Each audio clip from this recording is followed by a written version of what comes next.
There was a dream team creating it. Famous baseball player and avid gamer Kurt Schilling, famed fantasy writer R.A. Salvatore, renowned comic book writer Todd McFarlane, creative visionary Ken Rolston, who was made famous for being the lead designer on two of the most well-known RPGs in the Elder Scrolls series, Morrowind and Oblivion. And it was all these names together that created a ton of hype around Kingdoms of Amalur Reckoning. And so when it was released to the world on February 7th, 2012, there should have been tons of celebration. And for a moment, there was. But only a few months later, in May of that year, it would all come crashing down in a scandal that would cause the closure of the studio and the loss of millions of dollars of taxpayer money. What happened? Where did it all go wrong? We'll answer those questions and more as we take today's trip down memory card lane.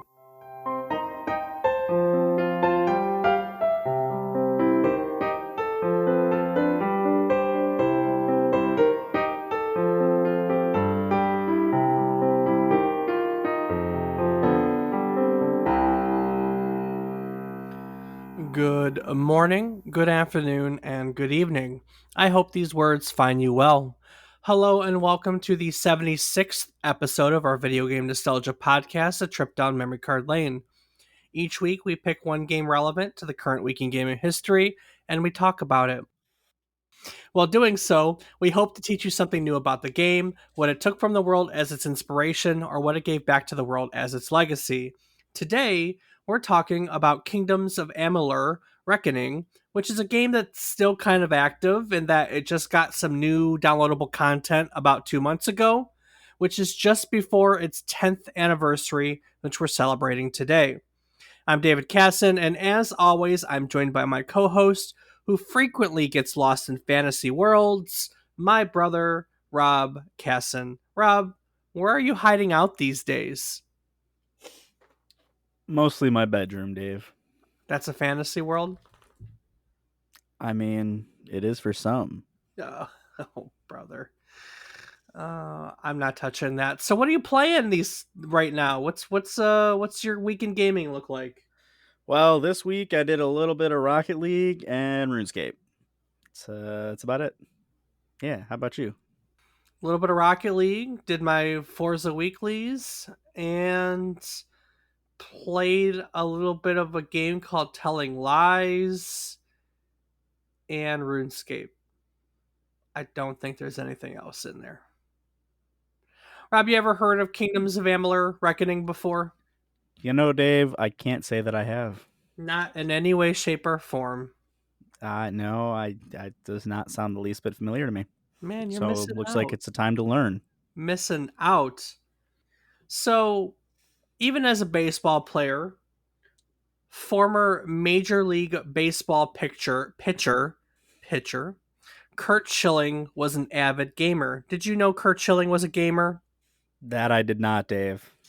He is known for playing EverQuest, which actually we have an episode scheduled on EverQuest later this year. He plays EverQuest 2. He's written reviews on both on expansions for both EverQuest for PC Gamer Magazine. He has also been known to play World of Warcraft extensively, and in fact was a regular guest on the World of Warcraft podcast, which is named The Instance. So as his baseball career began to wind down, Kurt was looking at what he would do with his retirement. So in December of 2005, he approached his wife's uncle, who was a retired business executive, with the idea of starting a video game company. He was particularly interested in building just the kind of game that he had been championing was a champion of for years, which was, an MMORPG like EverQuest and World of Warcraft. It was an idea that he sat on for a short while until sometime in 2006 when he was gaming online along with a number of friends, 6 to be exact, and he asked these 6 gaming friends while chatting online, "I'm seriously contemplating starting a gaming company. Who else is in?" Pretty simple, right? Yeah, I mean, if only it were always so simple. I guess it really could be, though. It clearly was, and still can Well, be. well, let's be fair. So Kurt Schilling was a Hall of Fame baseball pitcher. He had the money for starters, to be able to at least get his show started, and probably the network that a lot of people don't have. In fact, I can tell you for sure that he had the network that a lot of us don't have, because he wasn't just done when he recruited those six gaming friends. The impressive part of what Kurt Schilling was able to do was who else he was able to recruit. And who is that, Dave? So joining these six friends were his wife's uncle, famed fantasy author R.A. Salvatore, and comic book artist Todd McFarlane.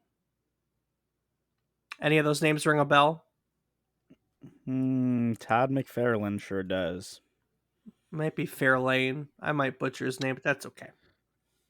Yeah, it might be McFarlane, but So together, definitely, pretty yeah, good guy there. he's a pretty good guy. He's a pretty amazing man, you might say. He is an Ha amazing man. ha Yes, good one. ha. So together, they all formed Green Monster Games in September of 2006.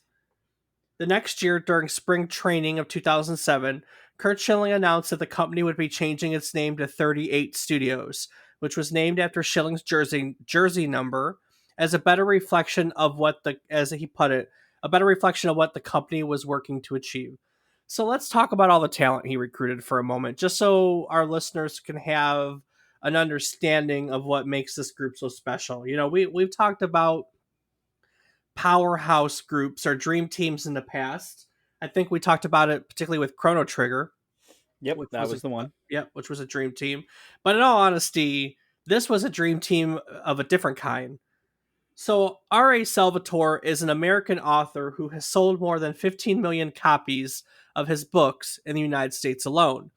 22 of his titles have been on the New York Times bestsellers list. He is an incredibly well-known fantasy writer, best known for the Demon Wars saga and the Legend of Drizzt, for whom he created a popular D&D Forgotten Realms character, Drizzt Do'Urden. He also is kind of known because he wrote a very controversial book in the Star Wars expanded universe, which is called Vector Prime, and it's not canon anymore, so it really doesn't count, but it was at the time the first novel to kill off one of the characters from the original trilogy. It was canon at It one was point. So expanded universe was canon, and then when Disney bought Star Wars and decided to revamp everything, they basically nixed the whole expanded universe. Okay, So I actually didn't know about that. So no, most of the expanded universe is no longer canon. And it actually makes sense. So the character that he killed off was Chewbacca, and of course Chewbacca is in the modern trilogy, so the two wouldn't jive with one another. So, Yeah, that does make yeah, sense. yeah, Yeah, they kind of couldn't. yeah. There's a lot of other weird stuff in the expanded universe that doesn't fly anymore. So, but the point is that Salvatore is really fantasy writing royalty, and he was hired into 38 Studios as its creative director. As its creative director, he would write the dialogue for Kingdoms of Amalur Reckoning and create its backstory, which involved a history that would span over 10,000 years of this kingdom. Perhaps better known of the talent, though, is one of its art directors, Todd McFarlane. McFarlane is a Canadian comic book artist and writer who is best known for his work as an artist on The Amazing Spider Man. He would later go on to create his own comic book publishing company, Imagine Comics, which publishes, among other things, his most famous self-created character, Spawn. McFarlane provided art direction for the Kingdoms of Amalur game and one other title in the universe that was never finished that we'll talk about. So along the way, this team picked up a few other notable members, but not one perhaps as important as Ken Rolston. Ken Rolston was a video game designer who is best known for his work as lead designer on The Elder Scrolls 3 Morrowind and The Elder Scrolls 4 Oblivion. Pretty good games. Very good games. Very, very good games. After working on the Elder Scrolls series, Ken would later become lead designer for a company called Big Huge Games. And as part of Big Huge Games, he would work on two projects that were ultimately canceled and was eventually brought on as lead creative visionary for 38 Studios when the studio acquired Big Huge Games in 2009. And then last, we also have Grant Kirkhope, who we've actually talked about before. So Kirkhope is the voice of Donkey Kong, but is more well known for his musical prowess. As a video game composer, he worked on GoldenEye, Banjo Kazooie, Donkey Kong 64, Perfect Dark, Super Smash Bros., World of Warcraft, and more. But admittedly, Ken Rolston is probably the most important hire among the bunch. So if you'll recall, Kurt Schilling had wanted to create the next greatest MMORPG. And that's what 38 Studios had been working on up until this point. It was called Project Copernicus. But when the Hmm. studio acquired Big Huge Games in 2009, Ken Rolston and his team, as part of Big Huge Games, had already been working on an RPG. The studio then decided to repurpose their work, and it was retooled to be set in the same universe as the MMORPG in order to introduce the Amalur MMO. And so at this point, the company was working on two games at once. There was the single player RPG being retooled and thus created by Ken Rolston's team, and there was what 38 Studios had been working on prior, which was an MMORPG that they called Project Copernicus. In order to fund these projects, Schilling turned to, of all places, the state of Rhode Island. He happened to be at like a fundraising dinner, and he ran into the governor of Rhode Island, and they were talking about an opportunity, and Schilling jumped at it. So in July of 2010, the Rhode Island Economic Development Corporation approved a $75 million guarantee to 38 Studios, who in exchange had committed to bringing 450 jobs to the state by the end of 2012. In 2011, relocation to Providence, Rhode Island began, and right off the bat, 160 employees were moved and began working in the new space, which actually exceeded milestones that were agreed upon for job creation, relocation, et cetera, et cetera, et cetera. Wow. And so Wow. everything seemed great when the single player game that we're talking about today, Kingdoms of Amalur Reckoning, was released to the world on February 7th, 2012. And for a very brief moment, everything was great. So let's talk about the game for a moment. Rob, you don't even know what this is really, other than what we've talked about, right? Right. Okay. So Kingdoms of Amalur Reckoning is an action role playing game. Action meaning that the battles are conducted in real time and not turn based like a traditional RPG. It featured 5 distinct regions, 4 playable races, and 3 different class trees that each had 22 abilities. So there was a lot of customization between your races and your classes. Now, these class trees were basically distilled down to whether or not you wanted to be a fighter, a rogue, or a mage. And Schilling himself perhaps said it best when he was quoted as saying that the style of the game was a marriage between God of War and the Elder Scrolls 4 Oblivion. Hmm. And on top of that, all your other traditional RPG elements are there. It's, you have shops that you purchase equipment from, you have crafting with materials, you have your magic and your it was your really atypical fantasy RPG that you would level up and invest your points in your skills and build, and buy and craft your own equipment and so on and so forth. And on top of that, it was a really, really interesting story. So, Reckoning is set in what's called the Feylands, which is one of the kingdoms of Amalur. There's supposed to be a bunch of kingdoms. We've only seen the Feylands so far. And it's home to the immortal Fey of there's the Summer Fey and the Winter Fey, the Summer Court and the Winter Court. Now, there's an extremist group in the Winter Court of the Winter Fey who seek to exterminate all mortal races. They started what's called the Crystal War. Basically, everything mortal is going to die. Also found throughout Amalur is a species of gifted people, supernaturally gifted people, called Fate Weavers. Now, Fate Weavers can look into an individual's future and can tell what they see. They tell the people what they see. They focus in particular on how people are going to die. But for a number of years before the game starts, and what we find out is the story leading up to it, the fate of everyone in the Phalanx has been slain by this extremist group, which suggests that inevitably they'll win the Crystal War and kill everybody. And in this game, you basically wake up in a pile of dead bodies. That's literally how it starts. Right. So you're immortal and you're called the Fateless One. And so the premise is you've died, and the game starts out with you having been revived in an experiment by a scientist. And then inevitably you stumble across a Fate Weaver who finds that he can't find your future. He can't read your future. It's the first time he's ever been able to not read someone's future. And through chance, they also find out that as the Fateless One, you have the ability to change the fates of others when you basically prevent someone from dying in a way that they were supposed to die.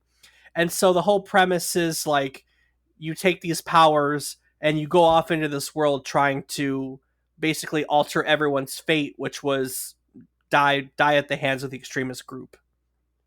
And it's honestly, it's pretty cool. You know, it was not the longest game. The main story was about 30 hours. And some completionists could, I mean, you could easily spend 100 hours or more in the game.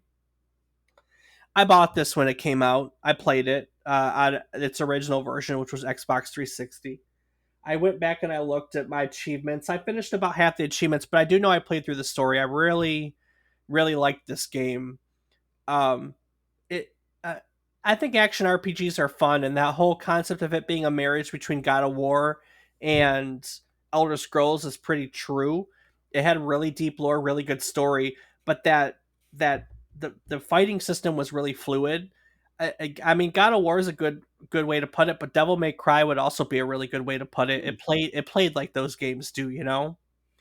Sounds Uh, very interesting. it was a it honestly it was so this game is good, but for reasons that we're going to talk about shortly, it really fell flat on its face. And it's really sad because it's a very underrated game. And even though it's still around, which again, we'll get to that. It I don't think it ever lost its reputation from what happened initially, and it's a shame because it's one of the better RPGs I think I've played modern times. So I really did like the story. It was good. It was fun to play. Um, it was a lot of fun to play. Um, the graphics are a little cartoony. I know that turned people off, but art style is art style, and come on, Todd McFarlane's a comic book artist. What do you expect? Um, True enough. True enough. but the story was good and it was unique and it was different, and the concept of fate and being able to alter people's fates was a lot of fun, and just it was a really enjoyable game to go through. Um, it was a really enjoyable game to go through. I'm really not the only person that thought that though, am I? I don't believe so, Dave. No. No. What did some other people have to say about the game? If I recall correctly, when it came out, it was looked at pretty favorably. Well, Dave, you're right. It was looked at fairly favorably. IGN initially said that Kingdoms of Amalur Reckoning will be discussed when Game of the Year 2012 rolls around. They say it isn't a perfect game. Its random technical hiccups and inconsistent art style certainly holds it back from even higher levels of greatness.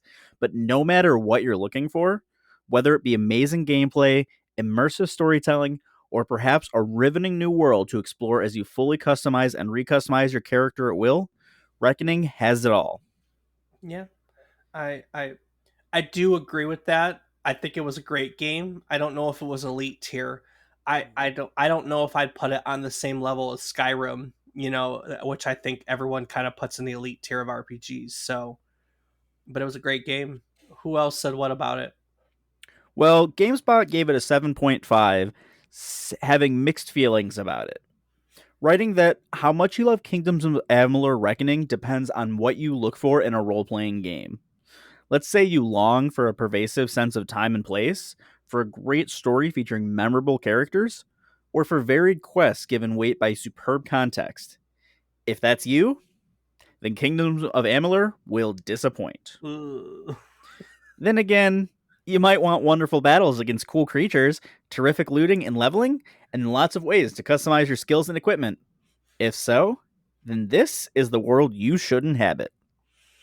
The context is hardly inspired, but you'll be having so much fun that you may not care. All right, fair enough. Someone else who wasn't as in love with the world.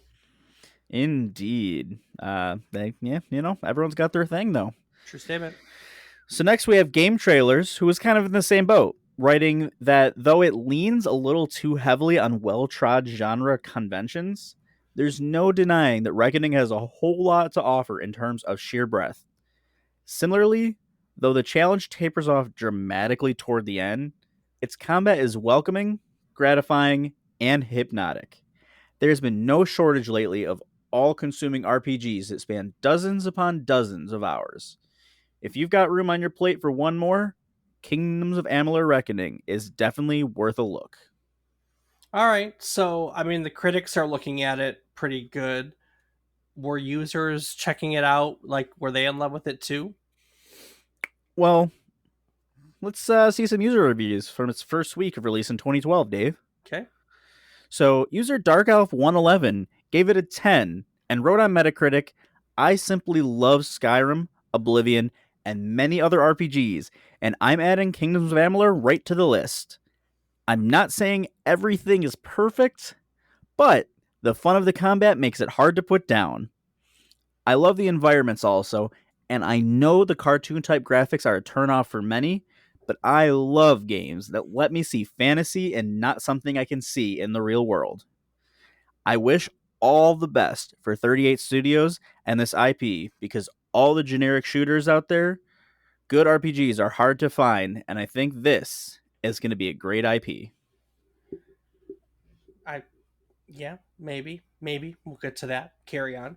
All right. So next we have 8-Bit on Metacritic, who gave it a 9 and wrote that an all-star cast with great voice acting and a great sense of open world with beautiful scenery. This game has pulled off everything it said it would. The randomized loot and crafting makes an even deeper sense of playstyle, but look as well. The combat is well suited for this type of game and is ever changing, with every level and power you gain. Don't listen to the Skyrim fanboys. You really can't compare the games as they are truly standalone titles. I only give it a 9 for slight graphic errors, but I can see those being fixed in the near future. This game honestly feels like what Fable promised it would be like. It goes above and beyond expectations. My number one RPG for sure. I don't know if I'd call it my number one, but that's okay. What else Well, we got? to each their own, Dave. So next up, we have user XX Murdoch, who thought it was a pretty fun game, giving it an 8, then writing that the story lacks any kind of focus and the lack of your character speaking or the NPCs around having facial expressions, you never really get attached to the story. Combat is a big improvement in the genre, although judged up against counterparts of action titles such as Devil May Cry or God of War, the controls are far from tight and responsive and nowhere near as fluent. After 10 hours of play, I can definitely recommend due to its just plain fun factor. And at the end of the day, who really cares about the comparisons if a game is fun? It's fun. And this game is definitely fun. So people liked the game. I it had a lot of competition that year. Some other games that came out in 2012 were Mass Effect 3, uh, Journey, which we've covered in a previous episode, Hmm. Dishonored, Borderlands 2 was a 2012 title, Far Cry 3, Guild Wars 2, XCOM, Enemy Unknown. What else? The highest grossing game in 2012 was Black Ops 2, Call of Duty Black Ops 2, and World Oh of wow. Warcraft did an expansion that year. So there was Pokemon Black and White 2, that was 2012 too. So there was a lot of competition that year. It was easy to get swallowed up, but people liked it. It got favorably good reviews, from critics. It got decent reviews from users. For all purposes, it should have been a popular game. I can remember the hype leading up to it because for people that were paying attention, this combination of all these people was a big deal. I mean, like I said, Salvatore is a fantasy running royalty, and you had the artist from the Amazing Spider-Man, the creator of Spawn, and the guy who basically was the lead designer from two of the best RPGs from their era, Morrowind and Oblivion.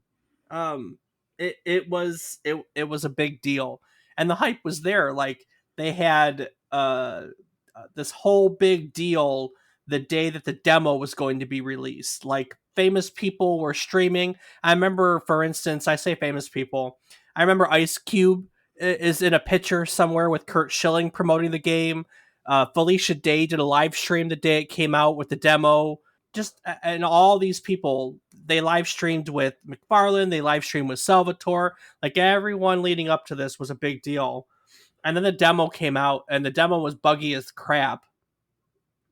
But it really didn't dissuade people because it was a demo, So the hype was really building as this game came out, and then it came out and it was a decent game. So in all honesty, everyone was riding high for a few months after the Kingdoms of Amalur game was released. And at this time, work was continuing on their other project, the MMO version of this game, which was called Project Copernicus. But then on May 1st, and let me remind you that the game came out first week of February, so roughly what, 3 months later? Yeah, about so. So on May 1st, a check that was written to the state of Rhode Island bounced, and the company defaulted on a $1.125 million loan payment.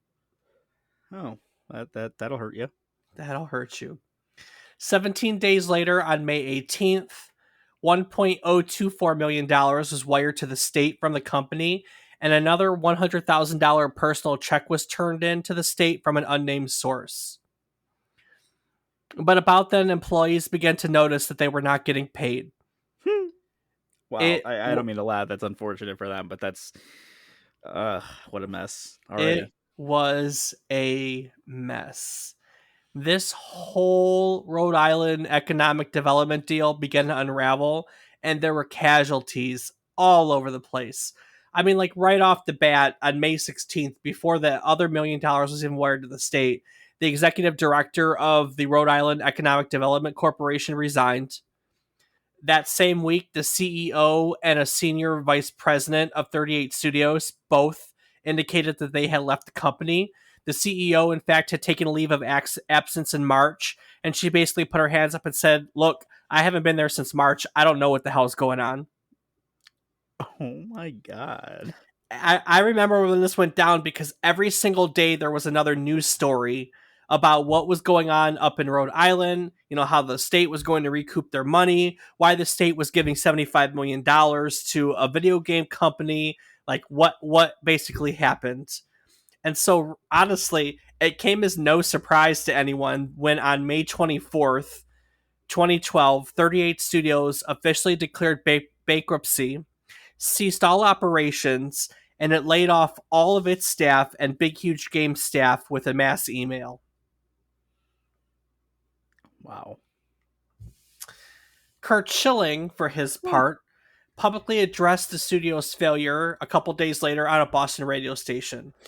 He declared that he never took a salary and that he had invested his entire personal fortune of $50 million into the company with no hopes of getting it back. As he put it, he was completely tapped out. And it didn't stop there.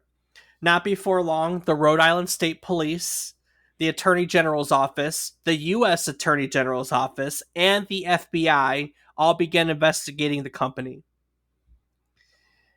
The investigation from the state police didn't come up with enough to actually file any criminal charges against the studio. But on the topic of criminal charges, before we move away from it, a few years later, the SEC would investigate the whole situation for securities fraud, and they basically determined that the companies, because both were held accountable, defrauded bond investors out of money by entering in this agreement, because both had the knowledge that $75 million was not going to be enough to finish the Copernicus project. And so that was considered misleading investors. And so as a result, they were fined by the SEC. I think it was like $50,000 fine, which in the scheme of things not huge, but still. But in the meantime, with everything that was uncovered, there of course was civil litigation, with the end result being that a lot of people, Kurt Schilling and all these investors, ended up collectively owing the state of Rhode Island about $61 million. Jeez. And so, as part of all this, the state of Rhode Island ended up with absolutely everything: 38 studios and its building, all of its assets, the IPs, the licenses. So, the Kingdoms of Amalur became owned by the state, and Big Huge Games became owned by the state of Rhode Island. Everything defaulted to the state of Rhode Island in order to pay for this mess. It was crazy. Honestly, it was flipping nuts. Yeah, that's a whole lot. Yeah. It later came out that the game sold 1.2 million copies in the first 90 days, which is not too shabby, to be honest. That's a decent haul. Yeah, that seems impressive, honestly. But the game had needed to sell over 3 million copies just to break even at that point. Oh, that's rather unfortunate. But it wasn't the end for the Kingdoms of Amalur. As you'll recall at the top of the episode, I had talked about it just having had new downloadable content released. Yeah. How? What? I know, right? So in October of 2013, for starters, the founders of Big Huge Games revived the studio by reacquiring their trademark from the state of Rhode Island in an auction held by the state. And in September of 2018, THQ Nordic announced that it had acquired the intellectual property assets of 38 studios from the state, which included Kingdoms of Amalur and Project Copernicus. And so, not soon after, they announced plans to release a remastered version of Kingdoms of Amalur Reckoning. This version, which they called Kingdoms of Amalur The Re-Reckoning, was released for Windows, PlayStation 4, and Xbox One on September 8th, 2020, while a Switch version was released at the end of March 2021. Wow. And they collected everything, and they kind of continued to do some work with it. And so a few months ago, in December of 2021, THQ Nordic released the third and last announced expansion for Kingdoms of Amalur, which is currently available for all remastered versions of the game. And as one last side note related to this whole mess, it was reported that in August of 2021, that former 38 Studios employees had started to receive portions of the salaries that they were due when the company went under. They were really only expected to make back about 20% of what they were owed, but 20% years later is better than nothing, you know? Yeah, that's good that they at least got something and they weren't just completely out of it, but still very unfortunate the way everything went down. Incredibly unfortunate. Um, Incredibly unfortunate. And that's it. Quick and concise. Famous people involved. There were bad business decisions. There was not enough hype, or maybe too much hype, depending on how you look at it. And in the end, a major video game intellectual property was ended up owned by the state of Rhode Island. Of all places, Rhode Island. Yeah, who that, thinks it's a good idea to move a video game studio to Rhode Island? I mean, I'm sure that there were business reasons, maybe taxes, or the laws were more lax for businesses, or No, there's always a reason. it was all that $75 million. I mean, yeah, I'm sure that definitely helped it too. And it was sad because all those initial 160 employees, all of them picked up their lives and moved to Rhode Island, to Providence, Rhode Island, and then the company went belly up, and they're sitting there in Providence, Rhode Island, with a skill set that no one else needs in Rhode Island, basically saying, "We just picked up our life and moved here. What are we gonna do now?" You know, Well, they could go fish for crabs. I guess it was stupid. It Yeah, was no, definitely. That's yeah. it was fascinating though. It was a train wreck, and I there was. I mean, I'm not even kidding. There was a news story about it like every day because that was when I read gaming news. I was pretty hooked on it, and I follow it now, but not like I did back then. And every day there was just some speculation or talk, and about this, and it was just a absolute train wreck. And I freaking remember like when it went down because like Kurt Schilling was put in front of uh, interviewed like by politicians, not like the Senate, but probably like the Rhode Island Senate type deal, Hmm. and it was just like everyone was trying to get to the bottom of what was happening. Now, there's actually some good parts in there. I don't know if Kurt Schilling will ever bounce back on his feet. Um, I know that some years later, Salvatore was kind of quoted as someone asked about the money he was owed, which was reported to be about $2 million, and he basically said, "Look, I'm not going to kick Kurt while he's down. There's no point in going after him for that $2 million that I'm never going to get. What's done is done, and that's that." So not everyone acted a fool throughout this whole thing, but a lot of people's lives got uprooted, and messed up, and it was crap. But I'll tell you, like, if you ever break your uh, addiction to your current games, I mean, I saw literally while I was writing, I got an alert on my phone because I get gaming sales alerts that it was like the Switch version was on sale for $15, and it's absolutely worth $15. I'm sure the remastered versions go on sale sometimes too. It's a good game. I'd recommend it. It's voice acted, and I mean it's a legitimate role playing game, and everyone needs to buy it because if you don't, I mean, who knows if we'll ever see anything else in the Amalur universe? Maybe someday we'll actually see Project Copernicus. Who knows? Yeah, no, I definitely want to give it a try now. It sounds very interesting, and obviously a lot of people raved about it. So, and the controversy behind it, it's always a cool little side thing to be like, hey, this game that I'm playing had all this crazy stuff happening. Yeah. Which you're either in two boats. One, you know completely about it, or two, you know nothing about it. Like there's so many people that are going to play this and have no idea how fascinating its history is, and how much of a cluster. I mean, it literally bankrupted the studio. Like this game literally bankrupt. It came out and it's a good game, but it literally bankrupted a studio.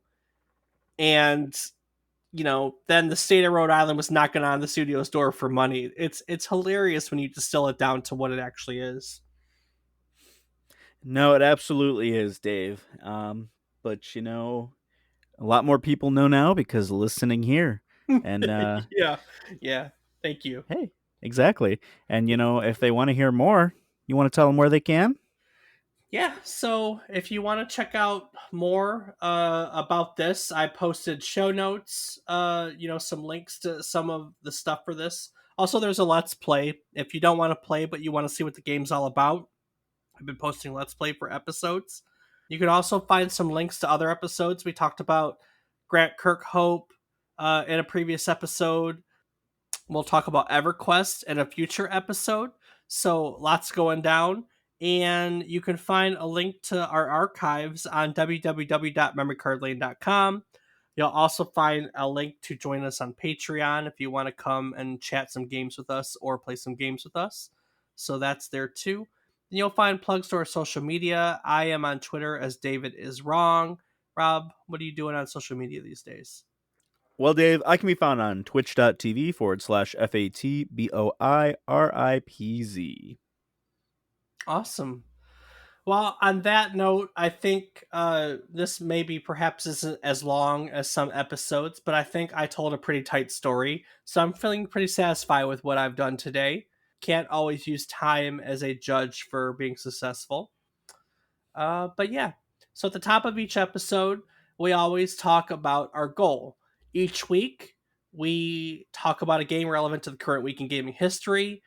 And in doing so, we hope to teach you something new about the game, what it took from the world as its inspiration, or what it gave back to the world as its legacy.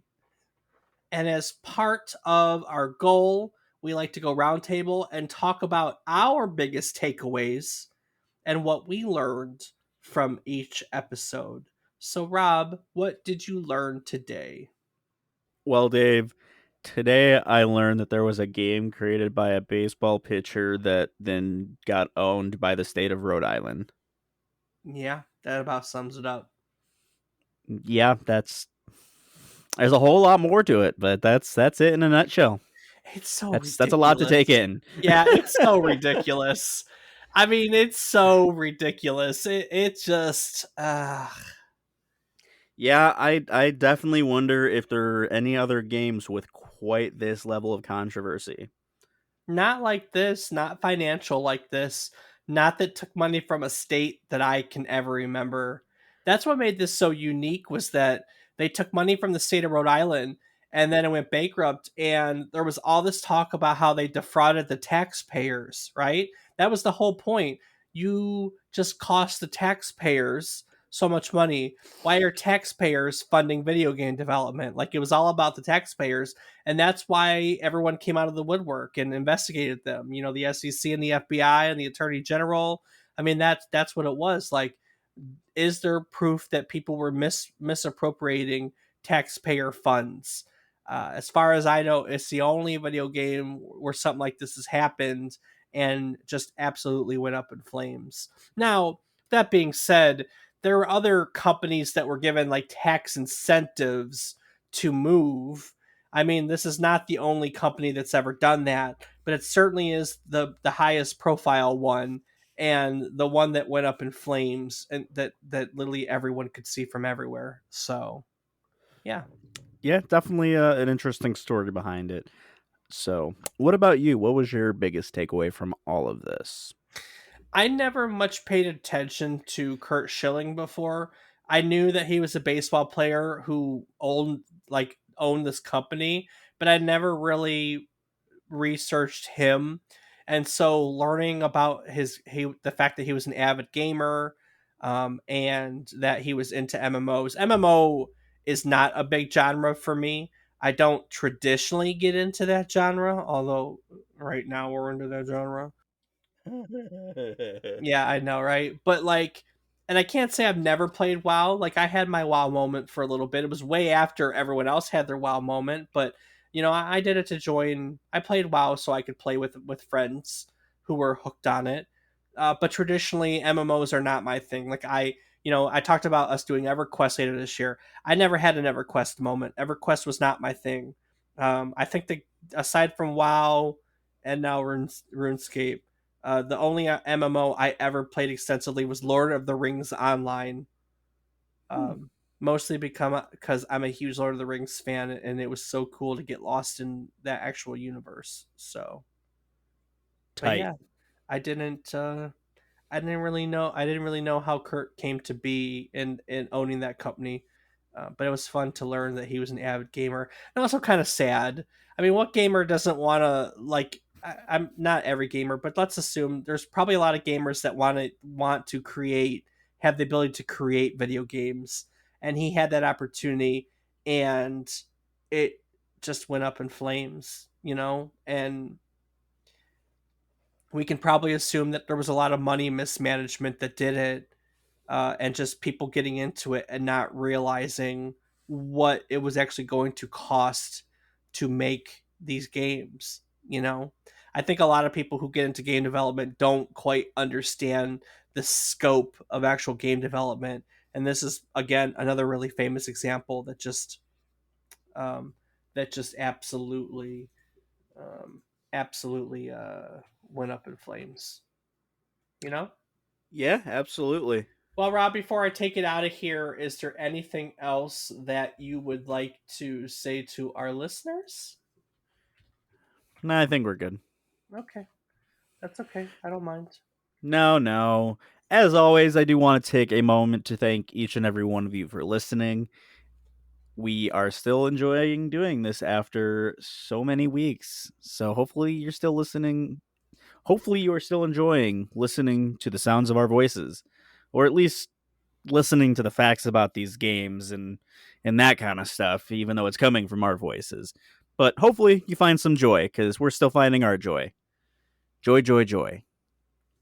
It is fun. I mean, we wouldn't be here doing it if we didn't enjoy it. Right, you are, Dave. Well, Rob, next week we're going to be completely switching genres. We're going to be looking at a genre we haven't spent much time in, which is the puzzle adventure genre. Um, Ooh. we're going to solve a mystery in a city where the residents are particularly fond of brain teasers and frequently ask players to help solve them in exchange for their cooperation in solving the mystery. Rob, have you ever played a Professor Layton game? I have, Dave. Yeah, so we actually have stuff to talk. No, I'm just kidding. Have you played more than one Professor Layton game? That I have as well. Yeah. For those of you that don't know, next week we're going to look at the first title in the Professor Layton series, Professor Layton and the Curious Village. Professor Layton and the Curious Village is a puzzle adventure video game that was released for the Nintendo DS on January 15th, 2007. It is a whole lot of brain teasers and puzzles and just really fun stuff to look at. So we'll be here this time next week. Join around, stick with us, and do those other things as we take a curious trip down memory card lane. Do the thing. Skibidi ba ba ba da boo